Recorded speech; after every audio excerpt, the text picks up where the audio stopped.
ये सुनिए साहब, मोहतरमा का बयान सुनिए, आपका भी टीचर साहब खून खोल जाएगा। स्टार टीचर, यूट्यूब वाले स्टार टीचर, यूट्यूब वाले स्टार टीचर, जानना ना कौड़ी, कभी ब्लैक बोर्ड लेकर कुछ एक्सप्लेनर बनाते हैं, खाली व्यूज बटोरते हैं, उटपटांग ग्राफ्स लिखते हैं और उसके बाद से अपने आप को इतना महारथी समझने लगते हैं कि कुछ लोग उनको फॉलो करने लगते हैं उनके तमाशे की वजह से, और फिर वो जाकर जहां पर जो आता है वो बोलते हैं और उसके दम पर फिर वो पैसे वसूलते हैं, से वसूलते हैं। बिल्कुल तुम्हारी तरह एकदम बात है। ये जो एक्सप्लेनर बनाने वाले यूट्यूबर्स हैं और जो शिक्षक हैं उनमें फर्क है, वो फर्क सबको समझना पड़ेगा। ये जो आकर पैसों के लिए अपना धंधा बना रहे हैं एजुकेशन को, वो एक तरफ है, और इसी वजह से स्कूल्स, कॉलेजेस, यूनिवर्सिटीज में पढ़ाई नहीं होती है। बच्चों से कह दिया जाता है कि भैया तुम कोचिंग सेंटर को ज्वाइन कर लो तभी तुम क्रैक कर पाओगे। ये कैसी व्यवस्था में हम जी रहे हैं? ये बहुत बड़ा सवाल है। आज बहुत बड़ा सवाल किया है मैडम ने कि जो यूट्यूब पे पढ़ा रहे हैं और जो शिक्षक हैं उनमें फर्क है। वही शिक्षक जिन्होंने ओएसएम में कितनी गड़बड़ियां की हैं, उन्हीं शिक्षक की बात हो रही है। यूट्यूब का टीचर हम जैसे तमाम लोग जिन्होंने लोगों को पढ़ा करके सरकार के अंदर भेजा। सोचिए, वो मैडम कह रही है कि फर्क होता है। फर्क मैडम रियल मीडिया और आपके जैसी चाटुकारी मीडिया में भी होता है। पता है आपको, यह समझना पड़ेगा। जिस तरीके से आप कह रही ना व्यूज के लिए, आप टीआरपी के लिए किस तरीके से स्टूडियो के अंदर घमासान कराती हैं वो दुनिया ने देखा है कि कोई लॉजिक नहीं, सिर्फ उलूल जुलूल बातें। ये पत्रकारिता है तुम्हारी, इसको नंबर मिलने चाहिए। ये पत्रकारिता है। ये देखिए, झालमुड़ी सिर्फ एक स्ट्रीट फूड नहीं है, ये एक इमोशन है। ये इमोशन है झालमुड़ी, एक जज्बात है। जिसमें सरसों के तेल की तीखी खुशबू, एक ऐसी कहानी बनाते हैं जो हर बंगाली के दिल में बस जाती है। जो आपने पोएट्री चिपकाई है ना, कसम से मजा आ गया। सोचिए कैसे कैसे मीम बन रहे हैं तुम लोगों पे। जहां जाते हो वहां लोग मोदी मीडिया, गोदी मीडिया चिल्ला के संबोधित करते हैं। सड़क पे निकलने की औकात नहीं बची है, मालूम है? इस देश के एंकर्स की सड़क पे उतरने की औकात नहीं बची है। अब इनका जीवन स्टूडियो तक सीमित है। लोग गिरबान पकड़ के पूछ लेंगे कि क्या कर रहे हो। आपको तो चौथा स्तंभ कहा जाता था। पिछले साल रैंकिंग 153, इस साल 157 है, और वो यूट्यूब के एजुकेटर्स पे सवाल उठा रहे हैं। तुमने क्या किया भाई? कभी प्रधानमंत्री से तुम सवाल पूछ पाए?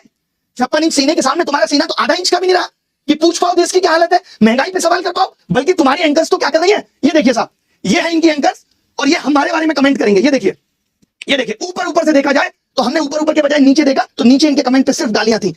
1 मिलियन के करीब फॉलोअर्स हैं, पोस्ट पे 1000 लाइक नहीं है, और नीचे देखा हमने तो सिर्फ गालियां थी। क्या वफादारी की है तुमने देश के साथ? नहीं। कितने पेपर पिछले 7 साल में लीक हुए, 80 से भी ज्यादा पेपर, और कितने तुमने अपने स्टूडियो में लोगों को बुलाकर सवाल पूछे।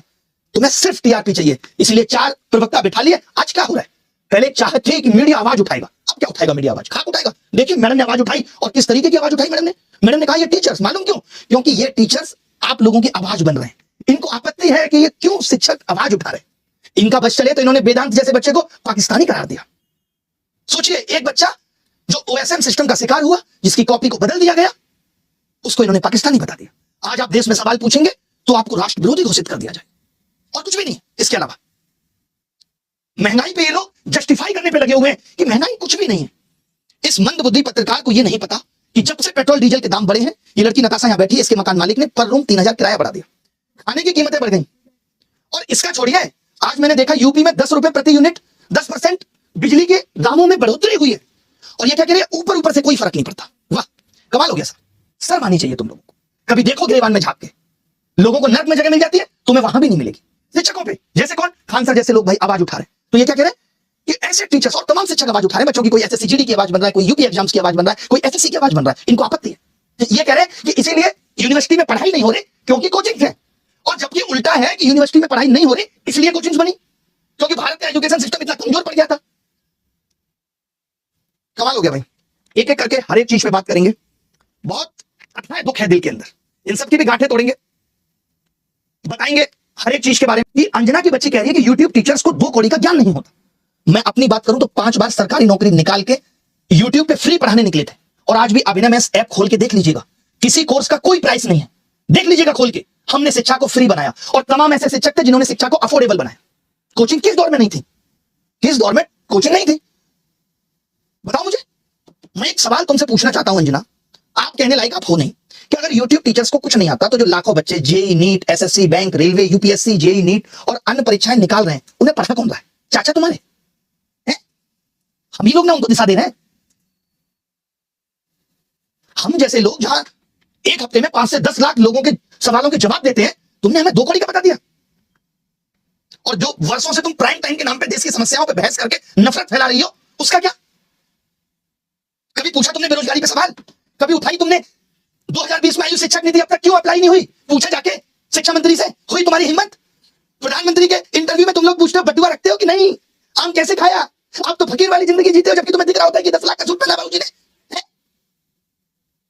पेपर लीक पे इतनी बहस हो गई पिछले 1 महीने में, जमीन पे क्या बदला? किया तुमने इसका एनालिसिस? लेकिन तुमको समस्या किससे है? ब्लैक बोर्ड पे पढ़ा रहा टीचर से है। और मैं कहूं जो तुम लोग ये टेलीप्रॉम्प्टर देख के स्क्रिप्ट पढ़ रहे हो, हमको भी इससे समस्या है कि लिख कोई और रहा है, तुमसे पढ़ के ही नाम कमा रही हो। अगर स्कूल, कॉलेज, यूनिवर्सिटी इतने शानदार चल रहे हैं तो क्यों आ रहा है बच्चा यूट्यूब पे पढ़ने, और क्यों कोचिंग की तरफ आ रहा है? शौक से कोचिंग ज्वाइन कर रहा है बच्चा। उसे पता है कि ये व्यवस्था उसे मजबूर कर रही है। स्कूलों में नहीं पढ़ाया जा रहा, स्कूल बंद हो रहे हैं, स्कूलों में एक शिक्षक है, महिलाओं के लिए टॉयलेट नहीं है स्कूलों में, क्योंकि हमारे देश के नेता प्राइवेट स्कूलों का उद्घाटन करने में बिजी हैं। वो प्राइवेट एजुकेशन को प्रमोट कर रहे हैं क्योंकि वहां से पार्टी को चंदा मिलेगा। उठाया तुमने इन सब पे सवाल? तुमने तो सबको कह दिया, नाम लेके कुछ एक को कह देती जो लोग सच में धंधा कर रहे हैं। तुमने तो सब मेहनती शिक्षा, करोड़ों छात्र, सबका अपमान कर दिया। कोरोना में स्कूल बंद थे, किसने संभाली शिक्षा व्यवस्था? तमाम टीचर आए उस टाइम यूट्यूब पे, जिन्होंने लोगों की जिंदगी बदल के रख दी। तब करोड़ों बच्चों को शिक्षा तुम पहुंचा रही थी। कुछ भी आके बोल देना है।